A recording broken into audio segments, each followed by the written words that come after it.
ब्राह्मण पुरोहितों वेदमंत्र ध्वनि मध्य उद्घाटित होईछि 13तम ब्रह्मपुर महानगर महोत्सव। शुक्रवार संध्यारे ब्रह्मपुर महानगर सांस्कृतिक परिषद पक्षरु आयोजित एही महोत्सव उद्घाटनी उत्सव अत्यंत भव्य और आध्यात्मिक परिवेश मध्य अनुष्ठित होईछि। गंजाम जिला ब्राह्मण पुरोहित समिति सदस्य मानक वेदमंत्र और श्लोक ध्वनि मध्य मंचरे स्थापित श्री जगन्नाथ सम्मुखें दीप प्रज्वलन करी कमिटी सभापति गोपाल पट्टनायक महोत्सव को उद्घाटन करथिले। एही अवसर में आवाहक इंजीनियर उमाशंकर पाणिग्राही, संपादक नारायण महाकुड़, उपसभापति अनिल कुमार पात्र, सांस्कृतिक संपादक सुदीप कुमार साहू सह अनेक विशिष्ट व्यक्ति मंचासीन थिले।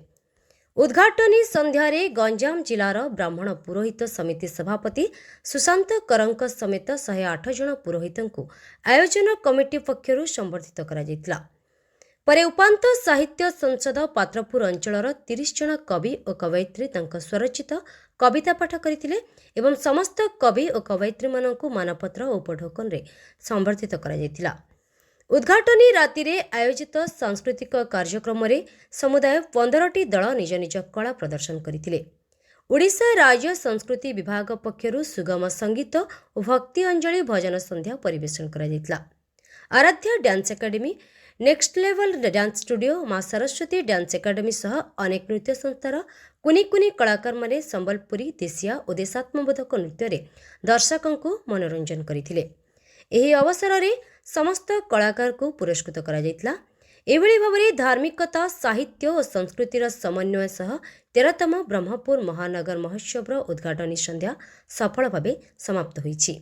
आज 13तम महानगर महोत्सव चर्च पड़िया उद्घाटित हो जाइछि।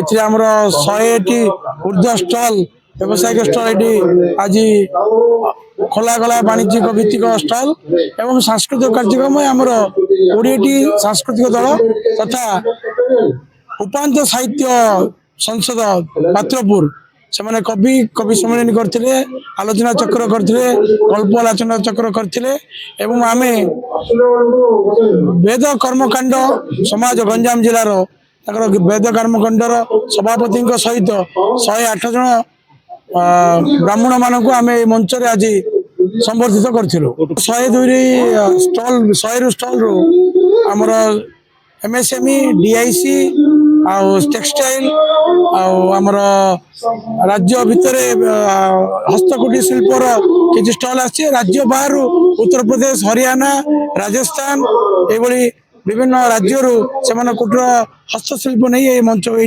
ब्रह्मपुर। आगामी दिन में आम दीर्घ 10 दिन धरी जो कार्यक्रम चलो यही कार्यक्रम में 200 ऊर्ध्व सांस्कृतिक दल गंजाम जिला मध्य तथा राज्य बाहर राज्य सरकार संस्कृति विभाग पक्षर 10टी सांस्कृतिक दल पठाई तत्सहित गंजाम जिला सांस्कृतिक परिषद जिलापाल अध्यक्षता जो अच्छी से 10टी सांस्कृतिक प्रेरण कर तत्सहित आम निस्ट यूनिवर्सिटी निस्ट बैंड गोटे दिन मेगा कार्यक्रम मेडिकल एमकेसीसी मेडिकल कॉलेज बैंड से गोटे दिन करेंगे, रोलांड कॉलेज बैंड गोटे दिन करेंगे, आम लोकल कलाकार को नहीं गोटे दिन बड़ मेगा कार्यक्रम रखाई सहित वैजाग गोटे टीम आउ कलकतार गोटे टीम सांस्कृतिक मेगा कार्यक्रम प्रत्येक दिन आम भरपूर भाव रखीचु लोक मन किंतु आमर मुख्यतः रही जिला आम सहर मध्य सांस्कृतिक अनुष्ठान जो कि 200 ऊर्ध्व स्टॉल अनुष्ठान अच्छा से कला नैपुण्य प्रदर्शन करने मंच आम प्रयास रखीचु।